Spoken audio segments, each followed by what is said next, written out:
Hello guys, hello everyone. I hope सब बहुत अच्छे होंगे। Friday night long term investment ideas में आपका स्वागत है। आर वर्किंग स्टाइल मैंने यहाँ सामने लिख रखा है कि हम लोग एजुकेशनल वीडियोस डेली देते हैं, something new and worth hearing. ठीक है, मंडे से थर्सडे हम लोग डेली मार्केट एनालिसिस वीडियो करा करेंगे। Mid cap, small cap, penny stock, FNO, swing trade, intraday trade, bank Nifty Nifty के बारे में डिस्कशन करेंगे। एज हम अपने टेलीग्राम पे भी जो करते हैं। टेलीग्राम जो फॉलो नहीं करता है, डिस्क्रिप्शन में लिंक दे दी है। और कोई भी कॉल्स की उम्मीद मत करना, because we are against calls. ठीक है, हम सिर्फ एजुकेशनल कंटेंट पे फोकस करते हैं और एक दूसरे को इम्प्रूव करने की कोशिश करते हैं अपने टेलीग्राम पे through discussion boxes and sharing the trades की किस तरीके से ट्रेड अपॉर्चुनिटी को ग्रैब करा जाए। ठीक है, फ्राइडे आज से अब हम लोग एक नई चीज शुरू करने जा रहे हैं, that is Friday night long term investment ideas. उसकी बात करेंगे। कल सैटरडे को क्या करेंगे वो मैं आपको कल बताऊंगा, और वो फिर हम लोग हर सैटरडे को करा करेंगे। संडे को हम लोग एनालिसिस फॉर मंडे करेंगे। ठीक है, तो वीडियो स्टार्ट करता हूँ। People who want the same analysis in English, link is given in the description of my Telegram. Follow me right there, you will get the same analysis in English audio as well. Okay, तो let's move on. सब remove करते हैं, देखते हैं क्या मैं बताने की कोशिश कर रहा हूँ यहाँ पे। तो वीकली चार्ट है ये सुमितोमो केमिकल्स का। यहाँ पे आप सीखेंगे चार इन्वेस्टमेंट आइडियाज, कैसे इन्वेस्टमेंट करते हैं, टाइम फ्रेम्स क्या रखते हैं और क्या क्या करते हैं, सब बताता हूँ। तो इन्वेस्टमेंट आइडिया की बात करने हम लोग जा रहे हैं। ठीक है, तो सबसे पहली चीज रखो वीकली टाइम फ्रेम। ठीक है, वीकली टाइम फ्रेम को खोल के, ठीक है, अब यहाँ पे देखो मैंने ये ट्रेंड लाइन बनाई। तो ज्यादा से ज्यादा ऐसे स्टॉक्स ढूंढने की कोशिश करा करो तुम लोग जो कि एक बार और दो बार सपोर्ट ले चुके हैं और तीसरी बार सपोर्ट ले रहे हैं और एक अच्छी कैंडल बना रहे हैं वहां पे। वो भी कौन से टाइम फ्रेम पे? वीकली टाइम फ्रेम पे। ठीक है, वीकली टाइम फ्रेम पे, तो वो स्टॉक लॉन्ग टर्म इन्वेस्टमेंट के बेसिस पे देखे जा सकते हैं। उनको हम डेली चार्ट के बेसिस पे ट्रेड करेंगे और लॉन्ग टर्म में डालेंगे। अब मैं इस लाइन को हटाता हूँ। ठीक है, लेट्स सी कि अगर यहाँ पे एक पैरेलल चैनल टाइप पैटर्न अगर बन सकता है, काइंड ऑफ, तो हाँ थोड़ा थोड़ा बन रहा है, दिख रहा है हमें कि भाई हाँ यहाँ पे एक विक ने रिजेक्ट हुई और नीचे आई। अब देखो, अब क्या है कि ये वीकली चार्ट पे विक है, क्या पता ये डेली चार्ट पे क्लोजिंग हो, क्या पता 5 मिनट पे यहाँ कहीं क्लोज करा हो स्टॉक और फिर उसके बाद फॉल आया हो, राइट? तो हम लोग इसको भी, इन विक्स को भी लेंगे। ठीक है, कंसीडर करा जाएगा। ठीक है, not because of the trade entries but because कि हम लोग पैटर्न क्रिएशन कर रहे हैं। ठीक है, यहाँ पे पैटर्न क्रिएशन कर रहे हैं और हमें एक कन्विक्शन चाहिए हायर साइड पे।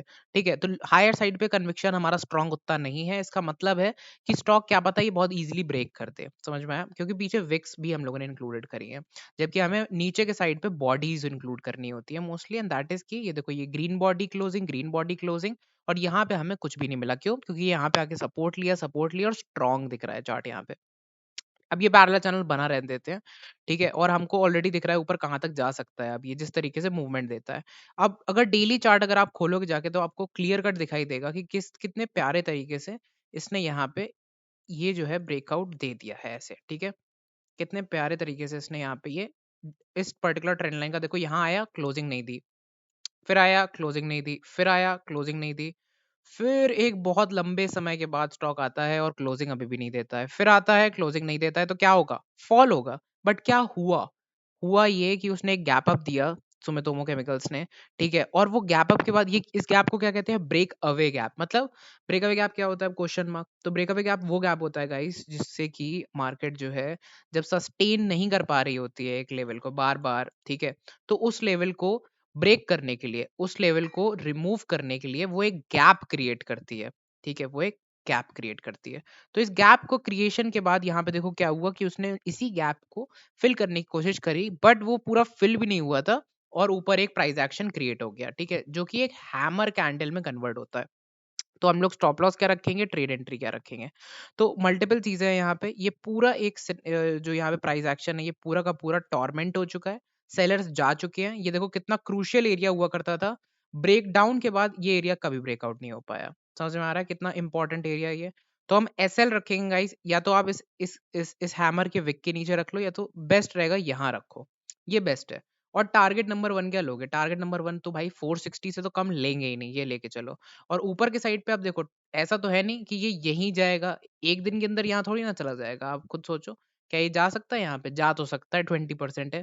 ठीक है, बट जो भी इसका अपर सर्किट जो भी लगता हो, ठीक है, let's not assume best picture, worst case लेके चलते हैं ना हमेशा। ठीक है, उसके हिसाब से फिर ऑप्टिमिस्टिक अप्रोच रखनी चाहिए, बट हमेशा ट्रेड एंट्री के बाद एक बुरी चीज़ सोचनी चाहिए, ठीक है? एक पेसिमिस्टिक अप्रोच पहले लानी चाहिए, ठीक है? कि भाई ये हो सकता है और रियलिस्टिक होना चाहिए थोड़ा इंसान को कि भाई ऐसे, ऐसे, ऐसे जाएगा, ठीक है? स्टॉक ऐसे नहीं चला जाएगा एकदम ऊपर एकदम ऐसे करके, ठीक है? तो ये चीज़ जो है माइंड में होनी चाहिए। ठीक है, तो हम लोगों के टारगेट्स है, टारगेट नंबर 1 460 और टारगेट नंबर 2 आपको सीधे-सीधे दिखाई नहीं देगा, बट वो अराउंड अराउंड 500 के लेवल्स पे 500 के लेवल्स पे टारगेट नंबर 2 की बुकिंग करी जा सकती है, ठीक है? इस हिसाब से ये ट्रेड को आप प्ले आउट कर सकते हो। इतने हायर लेवल्स इसीलिए मैं आपको दे रहा हूँ इसमें, क्योंकि आपका वीकली टाइम फ्रेम इसमें इंजेक्टेड है। मूविंग अहेड एचसीसी की बात करते हैं, तो इस ट्रेड में मैंने आज एंट्री करी है 16.9 पे मेरी एंट्री है इस ट्रेड पे। एंड रीजन क्या है? रीजन ये है कि आप नोट्स देखते रहो, बस ये नोट्स देखना, ठीक है? जो मैं नोट्स बना रहा हूँ उन नोट्स को ध्यान से देखना और जो लाइन बना रहा हूँ उनको ध्यान से देखना। तो ये इस नोड से एक रिजेक्शन लेके आता है और इस नोड पे आता है, ठीक है? और फिर ये क्या है?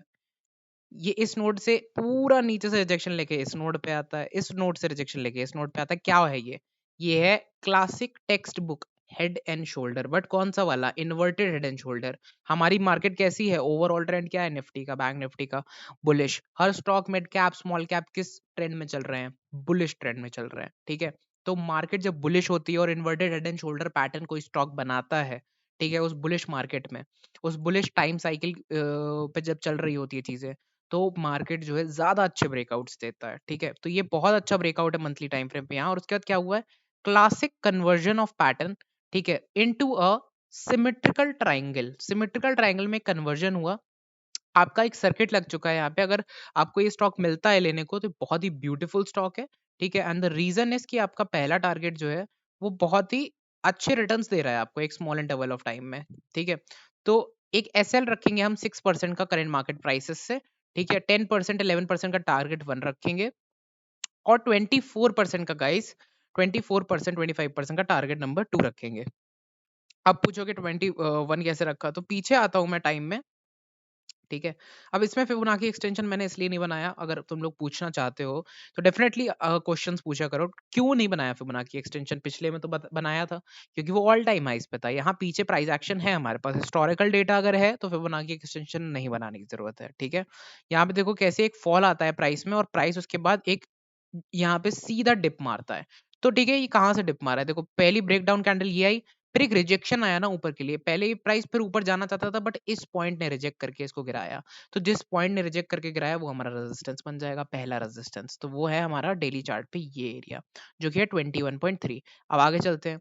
अब देखो करंट मार्केट प्राइस चल रहा है 17, तो 17 से 21.3 हमारा टारगेट नंबर 2 हो जाएगा, क्योंकि नियर टर्म रेजिस्टेंस तो यही है ना, यहीं से गिरा था, ठीक है? तो 18.8 हमारा टारगेट नंबर 1 है, ठीक है? ये हमारा टारगेट नंबर 1 है। टारगेट नंबर 2 जो है वो 21.2 है। तो ये 2 टारगेट्स लेके हम इसको प्ले कर सकते हैं, इस पर्टिकुलर स्टॉक को लॉन्ग टर्म बेसिस पे इसको भी, क्योंकि वीकली टाइम फ्रेम पे आपको दिखा जैसे कि inverted head and shoulder pattern. अब बात करते हैं हिमाद्री स्पेशलिटी की। तो हिमाद्री स्पेशलिटी जो है, क्या दिख रहा है आपको? एक बहुत बड़े फॉल के बाद स्टॉक ने क्या करा? कंसोलिडेशन, प्राइस का एक्यूमुलेशन, ठीक है? स्टॉक अगर बियरिश होता तो क्या करता? एक बड़े फॉल के बाद कंसोलिडेशन करने के बाद या तो वहीं पे ऐसे कंसोलिडेशन करता, ठीक है? या तो जब भी कंसोलिडेशन करता है इतना टाइट इतना बड़ा वीकली टाइम फ्रेम्स पे, एक बॉक्स या फिर आप कह सकते हो एक असेंडिंग ट्राइंगल पैटर्न में भी, तो वो लोअर साइड अगर ज्यादा कंसोलिडेट करता और नीचे की साइड ब्रेक डाउन करता, ब्रेक डाउन, ठीक है, तो वो स्टॉक नीचे गिरता, राइट? बट ये ऐसा नहीं हुआ, ऊपर कंसोलिडेशन करके ऊपर ब्रेकआउट मिल चुका है, ठीक है? ऑलरेडी वीकली टाइम फ्रेम्स पे जो रेड लाइन है 51.9 वो एसएल होगी, करंट मार्केट प्राइस एंट्री होगी, ठीक है? और नियर टर्म टारगेट क्या होगा? 73, ठीक है? तो आप ऐसे देख लो कि ये 15% आप जो है टारगेट नंबर 1 जो है करंट मार्केट प्राइस से, let me show you, current market price से आप 16-17% का आप टारगेट है आपका। और अगर यहाँ पे देखो तो 16-17% का आपका एसएल है, ठीक है? तो एसएल अपना उसी हिसाब से रखना जैसे टारगेट 1 रख रहे हो। तो 16-17% का एसएल, 16-17% का टारगेट नंबर 1, फिर टारगेट नंबर 2 जो है वो हायर लेवल से 42% और फिर 70%। तो क्या लगता है कब तक पूरा होगा? क्या पता 1 साल में, 2 साल में, क्या पता 2 महीने में, ठीक है? डिपेंड्स ऑन स्टॉक का मोमेंटम कैसा है, बट ट्रेड अपॉर्चुनिटी मैंने आपको यहाँ पे दिखा दी। मूविंग अहेड मारुति की बात करते हैं। लास्ट स्टॉक अपना आज का fourth and the final investment stock, और स्टॉक्स की बात करेंगे नेक्स्ट फ्राइडे, ठीक है? कल कुछ नई चीजों के बारे में बात करेंगे और फिर डेली मार्केट एनालिसिस हमारा चालू हो जाएगा। तो मैंने ये थीम एक सोच रखी है अपने माइंड में, इस तरीके से वर्कआउट करेंगे, ठीक है?